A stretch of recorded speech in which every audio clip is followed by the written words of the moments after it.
Hello po mga kababayan, si Dante Maravillas. Si Senate President Tito Soto mga kababayan, dati anti-chatsa siya dahil sa naging desisyon ng Supreme Court mga kababayan na nagbasura sa impeachment complaint laban kay Sara Duterte on technicality. Ayan tuloy si Tito Sen, naging pro-chatsa na. Sabi ni Tito Sen, nabulabogan niya yung konstitusyon. Kaya mabuti pa, mag-chat na lang tayo to clarify impeachment rules. O, di ba? Mga kababayan, at itong si Tito Sen mga kababayan, mas matino ito. Hindi siya abogado, pero mas matino kaysa sa naunang Senate President na abogado, si Chis Escudero. Pag tiningnan mo ang kanyang mga posisyon at mga paninindigan, masasabi natin si Tito Sen is greater than Chis Escudero sa pagkatao at sa pag-iisip mga kababayan. Si Tito Sen nga, mas naintindihan niya yung forthwith kaysa kay Chis. O di ba? Si Chis, binago yung kaulugan ng forthwith. Kung ano-ano na po yung para lang i-delay at nauwi sa archive.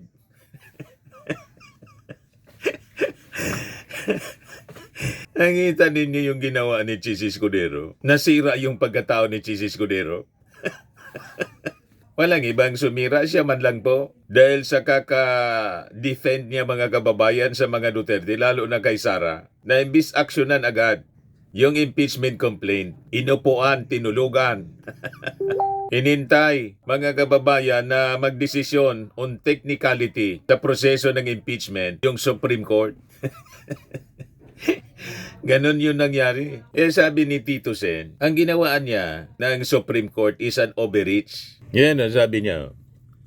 Soto said, the decision which imposed rules of procedure in impeachment proceedings was an overreach into the legislative's power to initiate and try these cases. Sabi dito sa sa report ng Impact Leadership, it is a sad day for constitutional law students and professors.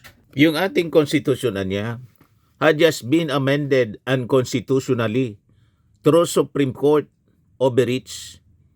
It will take decades of retirements to correct this misinterpretation. When the law is clear, there is nothing to interpret. As any first-year law student knows, impeachment is now an impossible dream, sabi po ni Tito Sen. Sabi naman po ni Kiko Pangilinan, si Tito Sen hindi man abogado pero nakaintindi. Malinaw ang pagkaintindi niya. Pero yung mga abogado, worse, Supreme Court pa. Kaya tama yung sabi ng ibang mga constitutional expert. Kailangan nang sundin natin. Kasi kahit mali, ang Supreme Court is still supreme. Boss for right and wrong. Supreme in error. Di ba? Yan ang sabi ng mga legal experts. So kailangan pa rin anyang sundin. Pero nakakalungkot.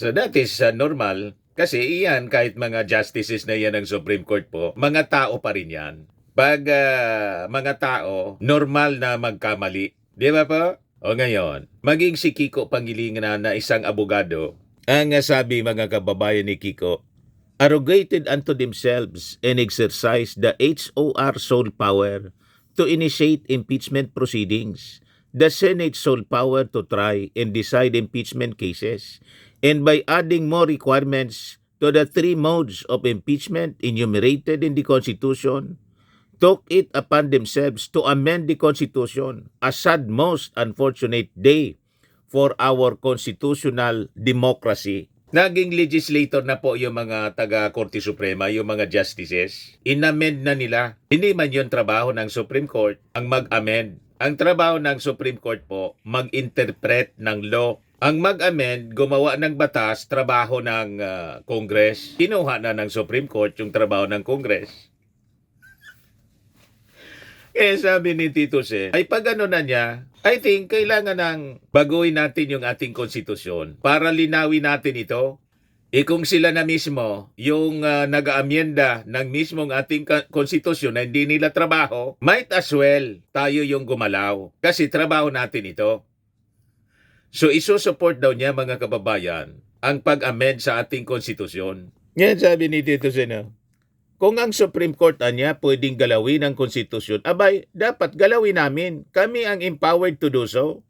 Soto argued that the ruling effectively altered how the constitutional provision on impeachment are interpreted, prompting lawmakers to consider exercising their own authority to introduce changes. Nabulabog niya yung konstitusyon, kaya isusupport ko niya yung anumang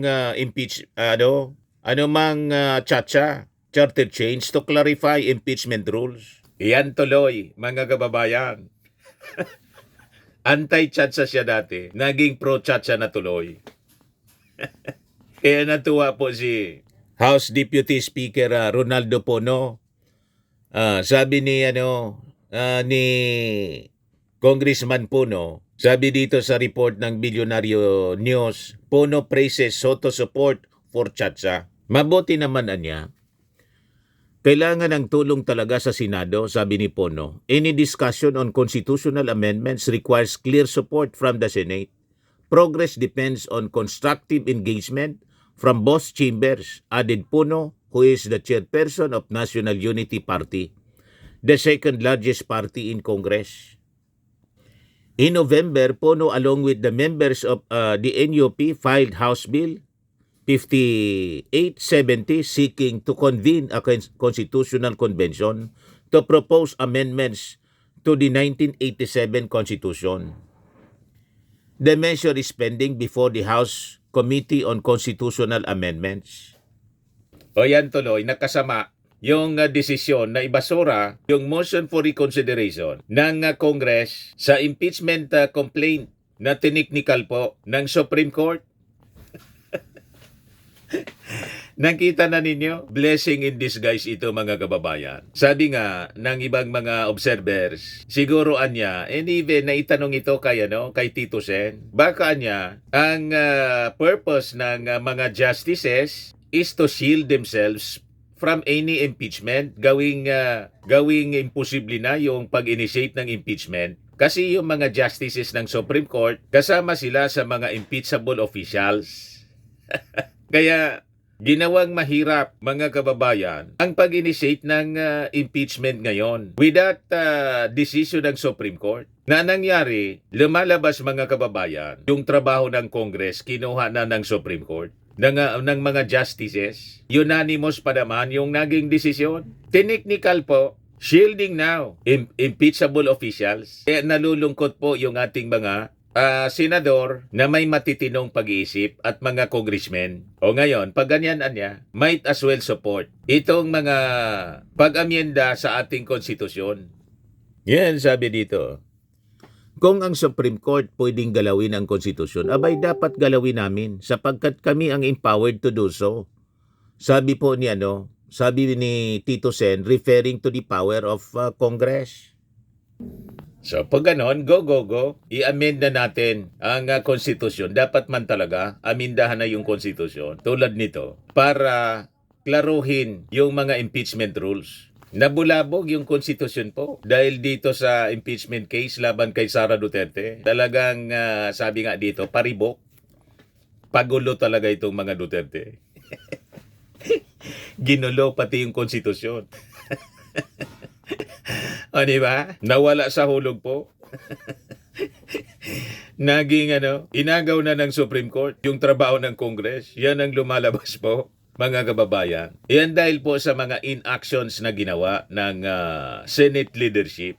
Kung sana, mga kababayan, nang iakyat sa Senado yung articles of impeachment ng Congress, umakto forthwith si Chis Escudero. Hindi na sana ito nangyari. O diba? Mga kababayan, napasama. So makikita natin ang kaibahan ng pagkatao ni Chis Escudero at saka ni Tito Sen. Sabi ni Tito Sen, ni-impeachment niya. Be it against the President or the Vice President. We will act forthwith. So doon pa lang makikita natin mas greater po ang pagkatao ang pananaw, mas matino ang pananaw ni Tito Sen kay Chis Escudero na isang abogado. Di ba po? Kasi po sa totoo lang, ang issue po ng impeachment laban kay Sara Duterte, hindi man po siya personal. Hindi siya partisan, lalong hindi greed. Isa po itong constitutional process. Isang mekanismo na itinakda mismo ng ating saligang batas na para panagutin ang mga impeachable officials. At sabi nga natin, at pati ng ibang mga analyst, importante yung trial para doon natin makita kung talagang nagkasala si Sara Duterte o hindi. Kaya lang nakita naman ninyo po kung ano yung ginawa ng kanyang mga kakampi. Sinalaula po ng mga Duterte senators yung proseso sa leadership po yan ni Chis Escudero. So makikita natin dito ang agwat ng liderato between two leaders. Si Tito Sen, malinaw na kumikilos pong tagapagtanggol ng ating konstitusyon. Hindi siya abogado. Komedyante siya, mga kababayan, artista. Minamaliit ng iba, pero matino ang kanyang pag-iisip kumpara sa mga naturinang mga abogado tulad ni Tito Sen at Marcoleta. At Tito Sen, ni Chis Escudero at Marcoleta. Naunawaan niya ang letter at spirit ng impeachment. Whereas si Chis Escudero malinaw naging balagid pa sa accountability. Binaluktot yung proseso, pati yung definition ng forthwith na bago. Pinahina niya po ang kapangyarihan ng Kongreso sa pamamagitan ng maling naratibo. Malinaw naman po, ang impeachment po hindi opinion. Ito po ay nakasulat sa ating konstitusyon bilang accountability mechanism. Malinaw naman po ang ating saligang batas. Pinapalabo lang nila. Hindi mo walang kailangang imbintuhin, mga kababayan. Yan po. Ayon sa Article 11 ng 1987 Constitution, ang House of Representatives ang may exclusive power to initiate impeachment. Kapag may 1/3 na mga miyembro ang pumirma, diretsong itatransmit sa Senado. Walang discretionary delay, walang dagdag na kondisyon, walang bagong rules mula sa labas. Ito ang letter ng batas, ito ang spirit nito, accountability without obstruction. Sinalaula po ng mga Duterte senators. Si Bato de la Rosa naging abogado na, nag-motion to dismiss kahit wala sa kapangyarihan niya. Ayan tuloy, yung Supreme Court, yung trabaho ng Kongreso, inassume na. Binago yung konstitusyon. You see? Kaya sabi ni Tito Sen, nadismaya siya. Pag na niya, di kami na lang, kami ang empowered po. Kami niya yung may power na mag-amenda ng konstitusyon. Might as well gawin na namin. Ginawa na ng Supreme Court yung dapat trabaho namin. Naloko na, mga kababayan. Nabulabog. Isang judicial overreach, mga kababayan, yung nangyari. Paglabag na po sa separation of powers. So, diritsahan po na sinabi ni Tito Sen na tumawid na yung Supreme Court sa legislative territory. Inamin mismo, mga kababayan, ng desisyon na naglatag sila ng rule para sundin ng Kongreso. Sila na yung gumawa ng rules para sa Kongres. Di ba po? Matindi ang mga pangyayari ngayon. Nagulo. So ang naganap, mga kababayan, is judicial legislation. Pagbaluktot sa balanse ng kapangyarihan, tahimik na pag-amyenda ng ating konstitusyon na walang mandato ng bayan kasi ang mandato sa pag-amyenda nandun sa Kongreso. Kita na ninyo. Kaya sabi ni Tito Sen, sa nangyarian niya, na desisyong ito ng Supreme Court, naging imposible na niya. It is now an impossible dream ang isang impeachment. So kung hayaan, mga kababayan, na magdikta ang hudikatura, kung kailan at paano gagalaw ang Kongreso, lumalabas po, wala nang saysay yung Article 11. Ano sabi sa Article 11 ng 1987 Constitution? Ang exclusive power po to initiate impeachment rest in Congress. Nabulabog talaga po. Tama si Tito Sen, kahit hindi siya abogado, matino ang pag-iisip ni Tito Sen. May klaradong pag-intindi. mga kababayan. Kaya minsan tama po yung Bible. Tama talaga po yung sinasabi sa Bible. Aral ka anya ng aral, pero hindi mo makita ang katotohanan. Yan ang sabi sa Bible. Ever learning, but never able to come to the knowledge of the truth. Maraming ganyan po ngayon. Confused, tuliro. Hindi mo na maintindihan kung ano ang dumapo sa kanilang utak, kung bakit naging ganyan. Nalusaw na siguro. Basa ka niya ng basa, aral ka ng aral, hindi mo masumpungan ng katotohanan. Forthwith po, hindi na maintindihan kung anong ibig sabihin ng forthwith. Many times sinabi, agad-agad, immediately, forthwith. Ay wala po, inabot ng 5 buwan. Hanggang sa magdesisyon yung Supreme Court, technical yung proseso, inamend yung konstitusyon.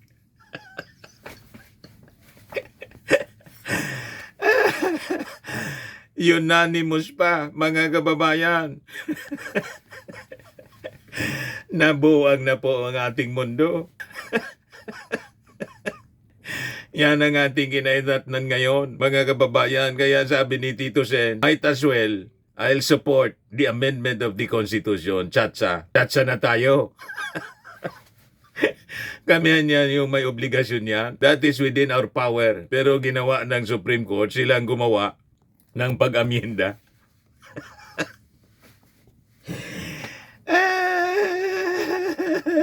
So malinaw naman po, nang i-impeach si Sara ng 19th Congress. Sumunod sila sa tungkulin, hindi po sa politika. Walang shortcut, walang daya, walang kulang. Overwhelming pa nga yung pirma. 250 na dagdagan pa.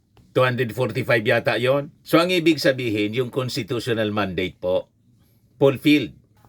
Matik yung transmittal sa Senado. Nakuha pa. Nakuha na yung 1/3, sumubra pa eh. Wala dapat na diskresyon na ipitin, patagalin o harangin. Pero lahat po baliktad yung nangyari. Mabibigat yung articles of impeachment, hindi siya chismis. Yung bantaan lang yung ating Pangulong papatayin, lahat tayo testigo, recorded. Hindi po imbento yung mga natuklasan ng Congress na pagkakasala ni Sara Duterte. Yung alleged graft in corruption, bribery, betrayal of public trust, umano'y maling paggamit ng 612.5 confidential funds, mga banta at abuso habang kalihim siya ng DepEd. Pero anong ginawa ng Senado? Inupuan po. And alam na ninyo yung nangyari, yung resulta. So anong epekto po ng ginawa ni Chis Escudero? Malinaw, delay. Dinili niyang dinilay to shield Sara Duterte sa accountability. Yan po ang malinaw. Hindi niya pinabilis yung proseso, hindi niya pinagtanggol ang mandato ng Kongreso. Na-delay yung impeachment, walang trial shall forthwith proceed hanggang technical ng Korte Suprema. So malinaw po sa politika, ang delay hindi po neutral. Ito po ay proteksyon. At sa kasong ito mga kababayan, malinaw kung sino ang naprotektahan. Kaya nga po grabe pasalamat ni Sara Duterte. You see? So sa political communication reality mga kababayan, ang tanong sino yung pinagsisilbihan? Kapag ang isang Senate leader mga kababayan ay minamaliit ang isang impeachment, pinapalabas na grid ang isang accountability at tinahadlangan ang malinaw na proseso. Malinaw ang mensahe. Mas malaga ang kapritsyo ng isang opisyal kaysa sa ating konstitusyon. Ito ang dahilan mga kababayan kung bakit itinuturing si Chis bilang isang political buffer.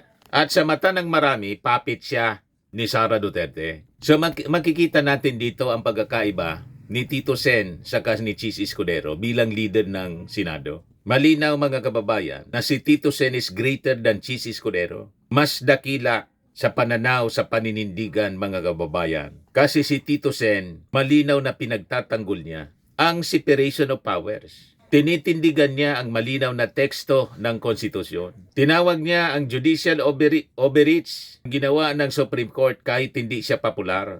At tanda siya sa institutional reform kung kailangan. Kaya sabi niya po, paganyanan niya, I'll support any charter change. Kasi niya, dapat nating linawin ito. Yung rules ng impeachment. Pinasok na niya ng Supreme Court yung territory ng legislation.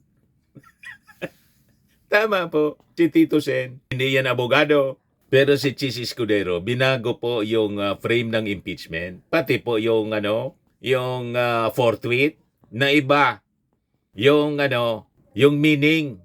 Kahit tingnan ninyo sa diksyonaryo, ulit pong sinasabi ng mga constitutional experts, agad niya, without delay, wala nang patumpik-tumpik, immediately. Hindi po, nakinig si Chis Escudero, may sarili siyang diksyonary.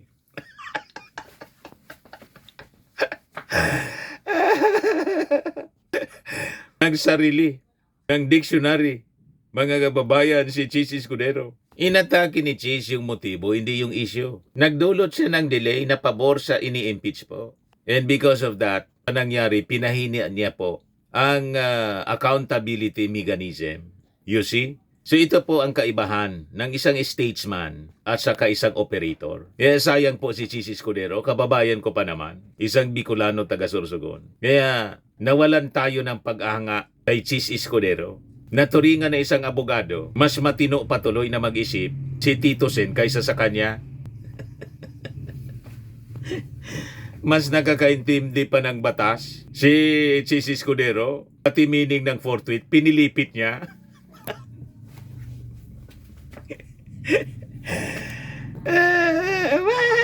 So, dapat po nating tandaan, ang impeachment po ay hindi kasakiman. Ito po ay isang tungkulin. At sa ating konstitusyon, malinaw ang hindi tumitindig sa proseso. Nang ibig sabihin, pag hindi ka tumitindig sa proseso, kusa kang tumatayo bilang hadlang sa hustisya. Yan ang malinaw dyan, mga kababayan. Tama po.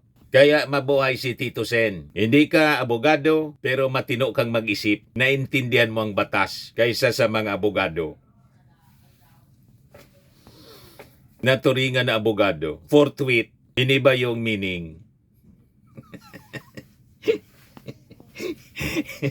Mga constitutional experts na yung nagsasalita, hindi pinakinggan. Basta yung kanya-kanya lang. Linaygay. Yan ang tawag na dito sa amin. Pati si Bato de la Rosa, naging baturni. Inayaan na magmusyon to dismiss. Lahat sablay, mga kababayan. Buti nga ngayon nagtatago na. Diba? Hindi maka-attend ng sesyon sa takot na baka dakpin kahit wala pang nilalabas na warrant of arrest. Kaya iniintay lang ni Trillanes yung timing. Filean ko niya siya ng impeachment ethics complaint para matanggal sa pagkasenador. Anyway, yan lang po mga kababayan. Maraming salamat. Share po ninyo itong ating video para marami pong makapanood. Sa mga naghanap ng malinis and spacious fitness gym, pumunta lang po kayo sa aming Colossal Fitness Gym. We also offer Grab Car Rental with our brand new 2023 model ng Toyota Innova. We also accept booking for those who are planning to travel via PAL, Cebu Pacific, and other airline companies, local and international, and bills payment for Meralco Bills, PLDT, Aleco Bills, etc. Ang Colossal Fitness Gym is located at 3rd floor Security Bank Building, Landco Business Park, Legazpi City, Albay. For inquiries, look for Chilon Maravillas. Contact number 0966-802-0949. Yan yung aming Innova. Lagi na pong matao sa amin. Pati mga foreigners po, tingnan ninyo. Mga British tourists sila. Ang lalaki ng katawan na, mga kababayan, nag-gym sa amin. Ito naman po, Indian National. Ito mga mga European sila. Ito naman yung bago naming product na binibenta online, iGlow Serum. Whitening po siya galing sa South Korea. Tingnan ninyo yung epekto sa aking anak na architect entrepreneur, Riz Maravillas. For inquiries, look for Riz Maravillas on FB. Ito naman po, Fairmax Firming and Lifting Cream, pinapahid sa mga pulses and other affected areas. Mainam po sa mga pains at paninigas ng mga kaso-kasuan. Ito po, Automax Radiant Serum. Sa mukha naman yung application, anti-aging po siya. You will look 10 years younger than your age. Ito naman po yung bagong product naming binibenta online. I am worldwide amazing pure organic barley from Australia. Mainam po ito sa mga cancer patients. Tingnan ninyo ito. Isang cancer survivor po siya. Oh.